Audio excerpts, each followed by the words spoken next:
पदेन वाचा मलं शरीरस्य च वैद्यकेन योपाकरोत्तं प्रवरं मुनीनां पतञ्जलिं प्राञ्जलिरानतोऽस्मि। योगेन चित्तस्य पदेन वाचा मलं शरीरस्य च वैद्यकेन योपाकरोत्तं प्रवरं मुनीनां पतञ्जलिं प्राञ्जलिरानतोऽस्मि। योगेन चित्तस्य पदेन वाचा मलं शरीरस्य च वैद्यकेन योपाकरोत्तं प्रवरं मुनीनां पतञ्जलिं प्राञ्जलिरानतोऽस्मि। योगेन चित्तस्य पदेन वाचा मलं शरीरस्य च वैद्यकेन योपाकरोत्तं प्रवरं मुनीनां पतञ्जलिं प्राञ्जलिरानतोऽस्मि। योगेन चित्तस्य पदेन वाचा मलं शरीरस्य च वैद्यकेन योपाकरोत्तं प्रवरं मुनीनां पतञ्जलिं प्राञ्जलिरानतोऽस्मि।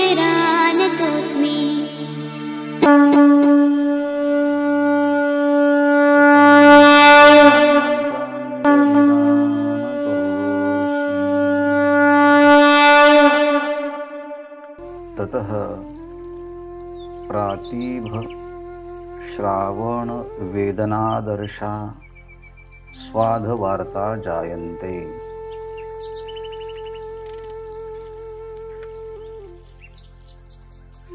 महर्षी पतंजलीजींनी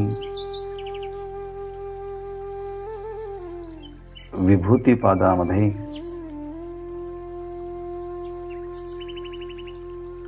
स्वार्थ ज्ञान आणि परार्थ ज्ञान असे ज्ञानाचे दोन प्रकार केले आहेत।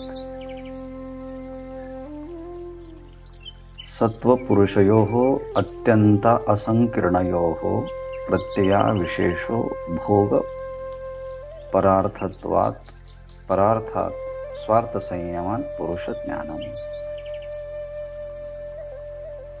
बुद्धी जी सत्वगुणात्मक आहे आणि पुरुष गुणातीत आहे, हे दोन्ही अत्यंत असंकीर्णयोः विरुद्ध स्वभावाचे असताना दोन्हीचा प्रत्यय अनुभव एकच आहे असा जेव्हा अनुभवात्मक ज्ञान होतं त्याला भोग असं म्हणतात। आणि हा भोग प्रकृतीने पुरुषासाठी दिल्यामुळे हा परार्थात आहे। परंतु चैतन्य स्वरूप असणारा जो परमात्मा पुरुष, त्यावरती संयम केला असताना स्वार्थ संयमात पुरुष ज्ञानम। स्वार्थ म्हणजे स्व चैतन्य, त्या चैतन्यावरती संयम, धारणा, ध्यान आणि समाधी यांच्यावरती संयम केला असताना ज्या सिद्धी प्राप्त होतात त्या सिद्धींचा विचार या ठिकाणी चालू आहे। आणि म्हणून स्वार्थ आणि परार्थ यापैकी स्वार्थ संयमात चैतन्य पुरुषाच्या ठिकाणी संयम केला असताना ज्या सिद्धी प्राप्त होतात त्या दोन प्रकारच्या आहेत। एक मुख्य सिद्धी आणि दुसऱ्या ज्या आहेत त्या गौण सिद्धी। मुख्य सिद्धी आहेत स्वार्थ संयमात पुरुष ज्ञानम, त्या चेतन तत्वाचं साक्षात ज्ञान होणं, त्याला आत्मदर्शन, ईश्वर दर्शन, तत्वदर्शन, स्वरूप दर्शन अशा विविध नामाभिधानांनी त्याचा निर्देश केला जातो. परंतु ही ईश्वर दर्शनाची सिद्धी आत्म्यावर लक्ष केंद्रित केलं असताना प्राप्त होते, पण हिला खूप दीर्घ काळ लागतो. ही मुख्य सिद्धी प्राप्त होत असताना, पण तत्पूर्वी गौण सिद्धी त्या योग्याच्या समोर येत असतात. त्या गौण सिद्धीचा विचार ह्या सूत्रामध्ये प्रतिपादन केला आहे. आणि त्या सिद्धी आहे तत प्रातिभ श्रावण वेदन आदर्श स्वाध वार्ता जायन्ते. ह्या 6 प्रकारच्या सिद्धींचा विचार या 36 क्रमांकाच्या सूत्रामध्ये केला आहे. या गौण सिद्धी आहेत. ईश्वर दर्शनाच्या अगोदर साधक जो संयम रूपी अभ्यास करतो, त्याचा एक परिपाक म्हणून ह्या सिद्धी पुरुष दर्शनाच्या अगोदर येतात. तसं भगवंताने आपल्याला पंच ज्ञानेंद्रिय आणि 6वं मन दिलं आहे. आणि ह्या इंद्रियांच्या द्वारे मन, श्रोत्र, त्वक, चक्षु, रसना आणि घ्राण या इंद्रियांच्या द्वारे आपल्याला शब्द, स्पर्श, रूप, रस, गंध आणि संकल्प विकल्प हे होतच असतात.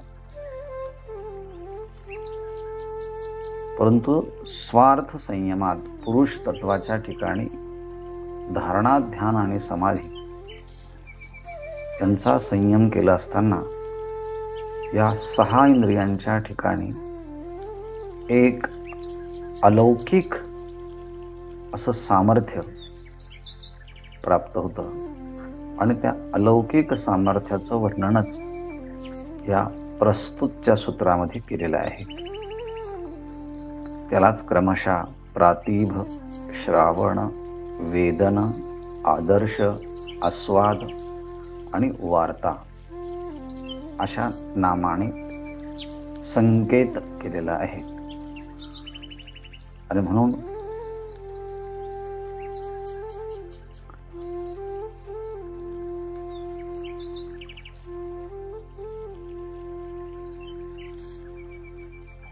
आवाज येतो सगळ्यांना? हो, येतोय. हा,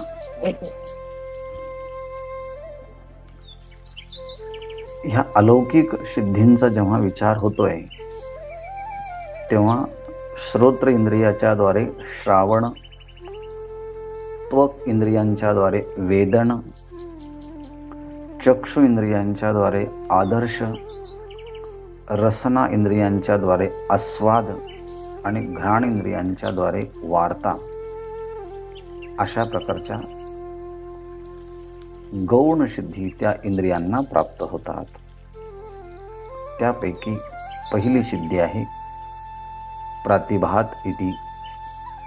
प्रातिभ नावाची जी सिद्धी आहे ती मनाच्या ठिकाणी उत्पन्न होते. ही मनसिद्धी आहे. आणि ह्याद्वारे जगातल्या कोणत्याही विषयाचं सूक्ष्म ज्ञान होतं.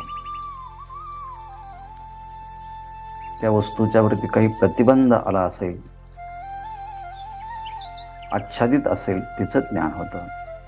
सूक्ष्म, व्यवहित, विप्रकृष्टा दूर एखादी वस्तू लांब अंतरावर असेल, दूर देशस्थ तिचं ज्ञान होतं. अतीत म्हणजे भूतकालाच्या वस्तूचं ज्ञान होतं आणि अनागत म्हणजे भविष्यकालाचं ज्ञान होतं. अर्थात मनाच्या द्वारे प्राप्त होणारी प्रातिभ जी काही शक्ती आहे मनाला, तिच्याद्वारे ह्या सगळ्या गोष्टींचं ज्ञान होतं. त्याला म्हणायचं प्रातिभ अनुभूती. जायंते ही गौण सिद्धी आहेत. नंतर श्रावणात, अर्थात श्रवण इंद्रियांच्या द्वारे प्राप्त होणारी ही एक अलौकिक सिद्धी आहे. त्याला दिव्य शब्द श्रवणम.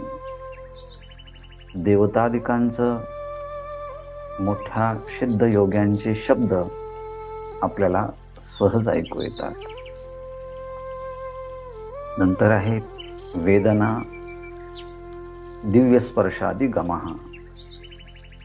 अर्थात त्वगिंद्रियांच्या द्वारे दिव्य स्पर्श जो आहेत, अर्थात देवतादिकांचे भोगयोग्य जो स्पर्श आहे त्या स्पर्शाचं ज्ञान होतं. आदर्शात दिव्य रूप संवित. आदर्श म्हणजे चक्षुरेंद्रिय. या चक्षुरेंद्रियांच्या द्वारे रूप, दिव्य रूप संवित, अर्थात देवतादिकांना पाहण्याची योग्यता, साक्षात्कार करण्याची योग्यता ह्या नेत्रांच्या मध्ये येते. आस्वादात दिव्य रस संवित्ती. आस्वाद अर्थात रसना इंद्रियांच्या द्वारे दिव्य रस संवित, देवतादिकांनी जे दिव्य भोग भोगले जातात त्या रसयुक्त पदार्थांचा अनुभव योग्याला आपल्या जिव्हेच्या द्वारे येतो. आणि शेवटची आहे वार्ता तो दिव्य गंध विज्ञानम. वार्तातः अर्थात दिव्य गंध हे नाशिकेच्या द्वारे विशिष्ट असा दिव्य गंध, याची सिद्धी ह्या योग्याला प्राप्त होते. आणि याचा उल्लेख असा येतो, एतानी नित्यम जायन्ते. असा स्वार्थ असणाऱ्या आत्मतत्वाच्या ठिकाणी ह्या सिद्धी मला नको आहेत असं म्हणून जरी त्याने योग्याने म्हटलं तरी ह्या योग्याला ह्या सिद्धी नित्यम जायन्ते, स्वतःहूनच पुन्हा पुन्हा पुन्हा पुन्हा ह्या उत्पन्न होतात. पण ह्या सगळ्या सिद्धी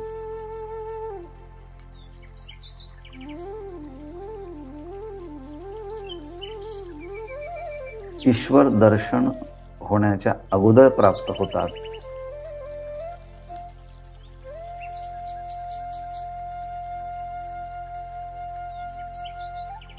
आणि म्हणून यांना उपसर्ग मानलेले आहेत, विघ्न मानलेले आहेत, अडथळा मानलेले आहेत. पण पुढचं सूत्र येतं, ते समाधा उपसर्गा युत्थाने सिद्धया. अर्थात समाधीला ईश्वर दर्शन रूपी सिद्धीमध्ये प्राप्त होत असताना समाधो उपसर्गाः, ह्या सगळ्या सिद्धी ज्या आहेत त्या उपसर्ग आहेत, त्या विघ्न आहेत. कारण योग्याने प्राप्त झालेल्या सिद्धींचा उपयोग जर केला तर त्या ठिकाणचं सामर्थ्य प्राप्त होतं. आणि योग्याने योग्या सिद्धीचा अनुभव घेत असताना ह्या सिद्धीच मुख्य आहे असं वाटायला लागतं. एखाद्या गरीब माणसाला थोडंसं धन दिलं तरी त्याला वाटतं की मी आता खूप श्रीमंत झालो आहे. त्याप्रमाणे ईश्वर दर्शन किंवा आत्मसाक्षात्कार रूपी ही उत्तम श्रेष्ठ सिद्धी प्राप्त होण्याच्या अगोदर योग्याला ह्या गौण सिद्धी प्राप्त झाल्यात तर त्याच त्या मुख्य वाटायला लागतात. आणि तो ईश्वर दर्शन किंवा आत्मसाक्षात्कार या अनुभूतीच्या मध्ये तो प्रवेश करत नाही, म्हणून ते समाधौ उपसर्गाः, या 6 प्रकारच्या सिद्धी या समाधीला उपसर्ग म्हणजे विघ्न करणारे आहेत, अडथळा करणारे आहेत, त्यामध्ये प्रतिबंध करणारे आहेत. मग या सिद्ध्यांचा उपयोग होत नाही का? होतो. युत्थाने सिद्धया, म्हणजे युत्थान अवस्थेमध्ये यांचा ह्या सिद्धी आहेत. युत्थान अवस्थे म्हणजे समाधीच्या अतिरिक्त व्यवहार कालामध्ये जेव्हा तो लोकांच्या मध्ये असतो तेव्हा या सिद्धीचा उपयोग होऊ शकतो. पण आत्मसाक्षात्कारामध्ये ह्या सिद्धी त्या साधकाला प्रतिबंध करतात आणि म्हणून समाधी आत्मसाक्षात्कारामध्ये या सिद्धींना उपसर्ग म्हटलेले आहेत. परंतु केवळ योगाभ्यास करून लोकांच्या मध्ये राहायचं आणि या सिद्धींचा प्रयोग दाखवायचा असं जर म्हटलं तर ठीक आहे, युत्थाने सिद्धया, युत्थान अवस्थांच्या मध्ये ह्या सिद्धी आहेत, पण समाधी अवस्थेमध्ये या उपसर्ग अडथळा आहे. म्हणून ते समाधा उपसर्गा युत्थाने सिद्धया. आणि म्हणून स्वार्थ संयमामध्ये मुख्य फल आहे ते ईश्वर दर्शन आणि गौण फल आहे त्या सिद्धी. पण मुख्य फल प्राप्त होण्याच्या अगोदर गौण फल म्हणून ह्या 6 प्रकारच्या सिद्धी साधकाच्या समोर येतात. पण साधकाने आपला अभ्यास पुढे चालूच ठेवायचा असतो, अन्यथा या सिद्धींच्या मध्ये अडकलं तर ईश्वर दर्शनाकडे लागणाऱ्या जो प्रवास आहे तो कमी पडतो. आणि म्हणून ईश्वर दर्शनाची लालसा असणाऱ्या साधकाने यांना विघ्न समजावं, गौण समजावं, तुच्छ समजावं आणि साक्षात्कारचा पुढचा प्रवास अत्यंत संयमाने विवेक वैराग्याच्या द्वारे करावा, असा हा यातला मुख्य भाग आहे. शेष विचार उद्या पाहू. ओम पूर्णमदः पूर्णमिदं पूर्णात् पूर्णमुदच्यते पूर्णस्य पूर्णमादाय पूर्णमेवावशिष्यते. ओम शांति शांति शांति.